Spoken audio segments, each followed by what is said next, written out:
Bueno, para decirlo en un tono menor, porque también nos causó mucha indignación cómo se maltrata a Francia Márquez. Francia Márquez fue declarada como premio Nobel alternativo Goldman en cuidado al medio ambiente por la defensa de los ríos en el departamento del Cauca, contra la minería ilegal. ¿Cómo va a pertenecer a un movimiento ilegal quien se les enfrenta a la minería ilegal? Los mineros ilegales, los grupos armados que patrocinan o defienden a los mineros ilegales, asesinan a los líderes sociales, asesinan a los líderes ambientalistas. Por eso tuvo que salir de su territorio en el norte del Cauca a favorecerse en Cali con sus hijos a muy corta edad, pero volvió y triunfó y tuvo ese reconocimiento mundial. Por último, yo quiero decir lo siguiente: esto lo inició Andrés Pastrana. Andrés Pastrana, que de fraudes sí tiene historia, y mucha historia. Éramos muy jóvenes, Gregorio, cuando el chocorazo del 70, pero teníamos un poco de edad, pero eso fue un escándalo, ese chocorazo de los Pastranas. Pero además de eso, me da la impresión de que está confundido de papeles. Él quiere atacar a la registraduría y a una firma, Thomas Gregg, la está atacando, no sé por qué.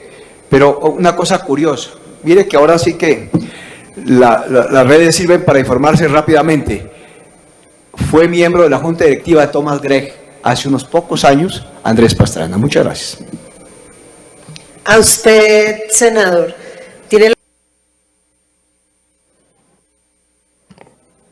Presidenta, gracias. ¿Cuántos minutos tenemos? Muchas gracias. Senadores y senadoras, hoy veo muy preocupados algunos partidos, especialmente de gobierno, sobre interrogantes del pasado debate electoral. Antes de iniciar la intervención de parlamentarios, compartíamos con el senador Antonio Sanguino que los grandes interrogantes sobre riesgo electoral, riesgo a la democracia, interferencia de unas elecciones limpias, sin desequilibrios y abusos, se empezaron a caer con la aprobación de un artículo en la ley de presupuesto ordinaria para tumbar la ley de garantías, ley estatutaria, con el cuento de que como se demore la revisión de constitucionalidad, la Corte Constitucional, mientras tanto, en presunción de legalidad, regía ese desafuero al cual nos opusimos. La minoría, por supuesto, nos ganó la coalición de gobierno. Ahora sí están preocupados con unos interrogantes, pero la caída del único instrumento de garantías, incluso no total, parcial, pero era el único, pero era importante, era la ley de garantías, para que no se abusen de los recursos del Estado en los días anteriores a elecciones de marzo y mayo y junio.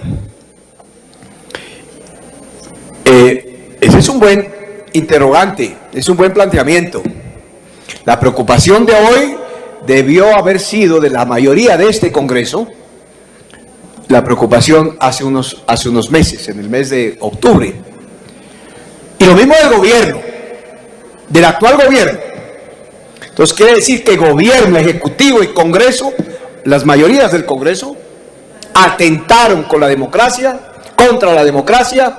contra elecciones limpias, unas elecciones decentes, transparentes, que garanticen la participación libre de los colombianos y las colombianas, la echaron abajo de los hoy preocupados. Y con ese ejemplo del gobierno nacional, del Congreso, gobernadores y alcaldes, por supuesto, recibieron billones de recursos y abusaron de esos recursos en una gestión de gasto absolutamente ineficiente, solamente para cumplir compromisos políticos, mover el electorado, comprar votos, como nunca se compraron en Colombia. Siempre hubo compraventa de votos, pero ahora sí fue total. Total descaro, total violencia contra las elecciones y, por supuesto, aplicación de delitos electorales, presiones al elector, al electorado, de gobernadores a alcaldes y de alcaldes a la gente de sus municipios.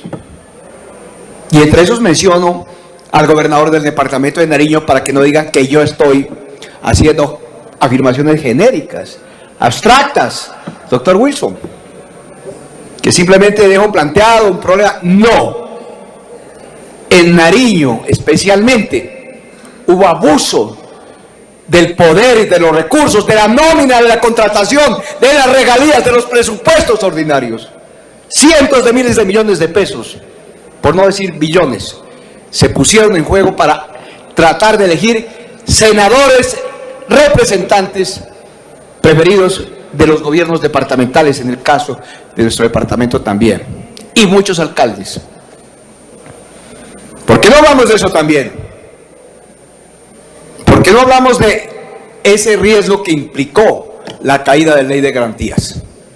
Y aquí se están quejando, nos estamos quejando muchos también. Esa fue la raíz, la génesis de estas elecciones que tienen muchos interrogantes, unos mayores y otros menores. También vamos por los mayores. Por aquí se quejaba un aspirante al Senado, no quiero decir de la región, para no estigmatizar, que lo grabaron, que había comprado 70,000 votos, por ahí en el mes de enero, febrero. 70,000 votos había comprado ya, tenía listos. Parece, como no salió, parece que compró 70 y le salieron 30, 40. A ver si lo tumbaron. No sé si sea por fraude, no creo. No le dieron las cuentas. Entonces, a eso se llegó, a una compraventa brutal, a unas elecciones delictuales en altísimo grado en nuestro país. Responsable la institucionalidad, el Estado representado en el gobierno y ese Congreso. Y luego de ahí a los mochileros, por supuesto, y a los menores. No, es el Estado el que patrocinó una especie de fraude al permitir que hubiese esta interferencia. Entonces, la ley va a ser tumbada por la Corte Constitucional, pero el hecho político, la herida a la democracia colombiana está hecha. Se ha cometido por parte de la institucionalidad. Otra observación que quiero hacer de fondo es el tema de los jurados, que aquí ya se ha manifestado.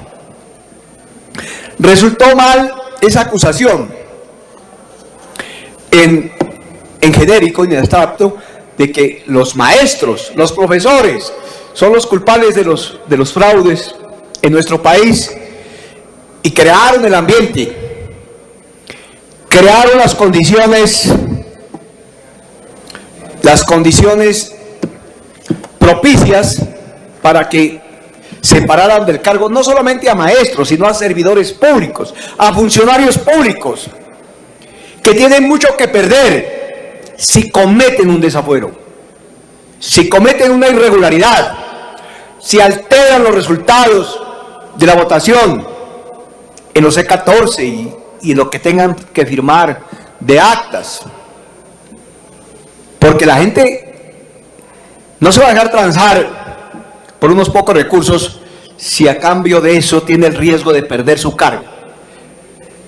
Si acaso de eso tiene o está incurso en un delito como funcionario, como servidor y también por prevaricato, por supuesto, y también delito electoral.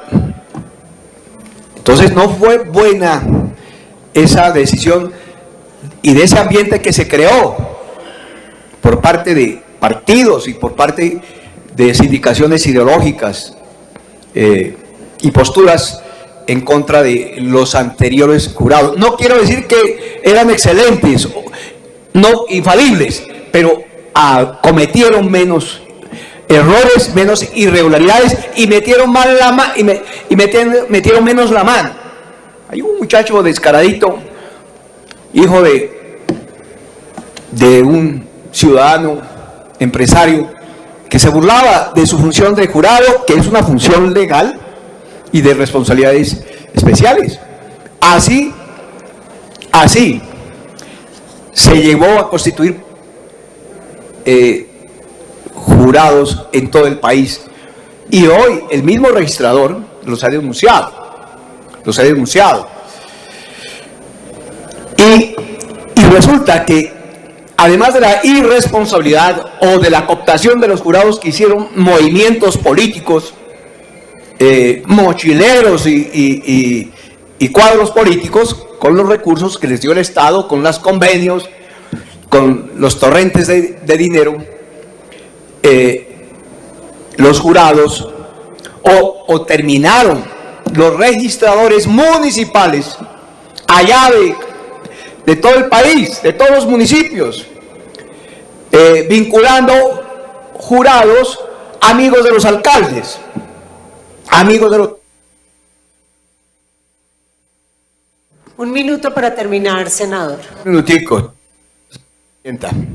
Alcaldes militantes también, que tenían por orden de esos convenios con los gobernadores y los gobernadores con el gobierno nacional, con el DPS y otras entidades, ¿no? Y como que hicieron malos repartos en el DPS con unos partidos que beneficiaron a unos y no a otros.